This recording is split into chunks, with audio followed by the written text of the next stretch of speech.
नाज़रीन, आज मैं आपको जो वाक़या बताने वाली हूँ, या तो आपने सीआईडी में कहीं देखा होगा या फिर आपने क्राइम पेट्रोल में देखा होगा। मैं आपको यकीन के साथ कह सकती हूँ कि ऐसी दिल दहला देने वाली जो वाक़यात होते आपने कभी अपनी रियल ज़िंदगी में नहीं देखे होंगे। नाज़रीन, मैं जो आपको बात बताने वाली हूँ ये पेश आई है भारत के शहर मीरठ में, जहाँ पे एक छोटे से मोहल्ले में ये वाक़या पेश आता है। पुलिस का कहना है कि जो वाक़या है आज से तकरीबन 5 महीने पुराना है और इसको रिपोर्ट किया गया जब तो पुलिस ने कहा कि ये जो वाक़या था 76 साल के बुज़ुर्ग एक घर में रहते थे और उनके साथ उनकी इकलौती बेटी रहती थी।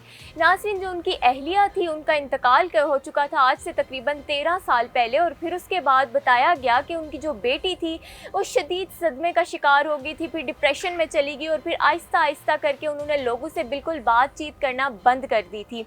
नाज़रीन, यही जो बातचीत करना बंद कर दी थी यही उनके लिए मुश्किल बन गई थी। नाज़रीन, जब भी उनके वालिद से पूछा गया कि आपकी बेटी आखिर किधर है, तो उन्होंने कहा कि कभी उनको काला यरकान हो चुका है, कभी उन्होंने कहा कि वो कभी शहर से बाहर गई हैं इलाज करवाने के लिए, या तो फिर वो घर में ही है, वो किसी से बात नहीं करना चाहती, किसी से मिलना नहीं चाहती, तो आप क्यों उनसे इसरार करें मिलने पे। वो अपने रिश्तेदारों से ये बातें कहते थे और जो मोहल्ले वाले लोग होते थे, उनके जो हमसाए होते थे, वो भी उनसे मिलने की कोशिश करते थे, वो उनका गम बांटने की कोशिश करते थे, लेकिन उनके जो वालिद होते थे वो कहते थे मेरी बेटी किसी से नहीं मिलना चाहती, आप बिला वजह की कोशिशें मत करें। नाज़रीन, इसी तरह करते कराते एक लंबा टाइम गुजर गया था, लोगों ने उनकी बेटी को नहीं देखा था। उनकी बेटी का नाम प्रियंका था, जो कि कोई आम लड़की नहीं थी, कोई अनपढ़ लड़की नहीं थी, वो डबल एमए पास थी, उनने एमटेक भी किया हुआ था और वो प्राइवेट स्कूल में टीचिंग भी करती थी। नाज़रीन, इतना शऊर होने के बावजूद भी वो किसी से बात नहीं करती थी, किसी जगह जाके कोई जॉब वगैरह भी नहीं करती थी, सब कुछ वो छोड़ छाड़ के घर पे बैठ चुकी थी। नाज़रीन, ये सारी बातें मोहल्ले वाले भी नोटिस में लाते रहे और उनके जो रिश्तेदार थे वो भी, कि आखिर इतना भी क्या हो गया कि उन्होंने सबसे बातचीत करना ही छोड़ दिया। इंसानी नेचर है, इंसान ने एक दिन जाना ही है, अब किसी के जाने के साथ साथ हम खुद भी तो नहीं मर सकते ना, हम लोगों ने तो अपनी ज़िंदगी को जीना है। अब यही चीज़ें सोच सोच के आखिरकार जो उनके रिश्तेदार थे उन्होंने एक चाय के ठेले पे उनके वालिद को पकड़ा, उनसे पूछा कि आप बताएं कि आपकी बेटी किधर है। तो उन्होंने कहा कि मेरी बेटी घर पे है। पहले तो उन्होंने बहाने बनाए कि फ़लाने शहर गई है, फ़लाने शहर गई, लेकिन आखिरकार वो मान गए कि मेरी बेटी घर पे है।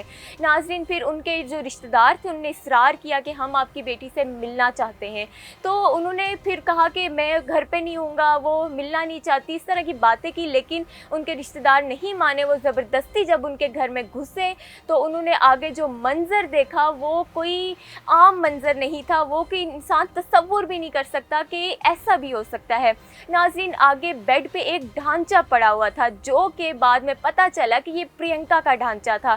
नाज़रीन, प्रियंका मर चुकी थी, उसकी आखिरी रस्मात भी नहीं अदा की गई और उसको उसी तरह उसी ढांचे को, उसकी लाश को ढांचा बनने दिया, उसी तरह उसको बिस्तर पे रखा रहने दिया और फिर उसके ऊपर कंबल वगैरह भी लपेटा हुआ था। ऐसे लग रहा था कि प्रियंका सचमुच सोई हुई है, प्रियंका जिंदा है। नाज़रीन, ये सब कुछ इल्यूजन क्रिएट करने के पीछे आखिर क्या वजह थी, उससे पूछगिछ की गई, लेकिन अभी तक इसके बारे में तहकीकात की जा रही है, लेकिन अभी तक कोई कंफर्मेशन सामने नहीं है कि उसके वालिद ने आखिर ऐसा किया क्यों। नाज़रीन, जो लाश के आसपास, लाश तो नहीं कह सकते, खैर ढांचा, उसके आसपास परफ्यूम्स पड़ी हुई थी और डिफरेंट किस्म की खुशबुएं पड़ी हुई थी, जो कि उन्होंने बदबू को कम करने के लिए इस्तेमाल की थी। और फिर लोगों ने कहा कि शायद इनके बाप को कोई शदीद नफ्सियाती मसला है, तभी उन्होंने ऐसी हरकत की है। नाज़रीन, ये बात पुलिस की रिपोर्ट में आई है, पुलिस अभी तक इस बारे में तहकीकात कर रही है। जो ही शवाहिद सामने आएंगे हम एक बार फिर आपके साथ हाजिर होंगे और तहकीकात जो भी होंगी हम आपके सामने रखेंगे। लेकिन अहले मोहल्ला का कहना है कि शायद उनकी बेटी और उनके आपस में इतनी ज़्यादा मोहब्बत थी, तो ये बात भी हो सकती है कि शायद वो अपनी बेटी की मौत को तस्लीम नहीं कर पा रहे थे, इसी वजह से उन्होंने अपनी बेटी की आखिरी रसूमात को नहीं अदा किया। लेकिन अभी तक जो पुलिस तहकीकात कर रही है, जो पुलिस तहकीकात करेगी वही हम सच मानेंगे। तो जो ही तहकीकात सामने आती है हम आपके साथ फिर हाजिर होंगे और फिर इस बारे में बात करेंगे। तो नाज़रीन, ये थी आज की एक डिजिटल स्टोरी जो कि मैंने आपके साथ शेयर की। मिलते हैं एक नई डिजिटल स्टोरी के साथ, तब तक मुझे दीजिए इजाज़त। अल्लाह हाफिज़।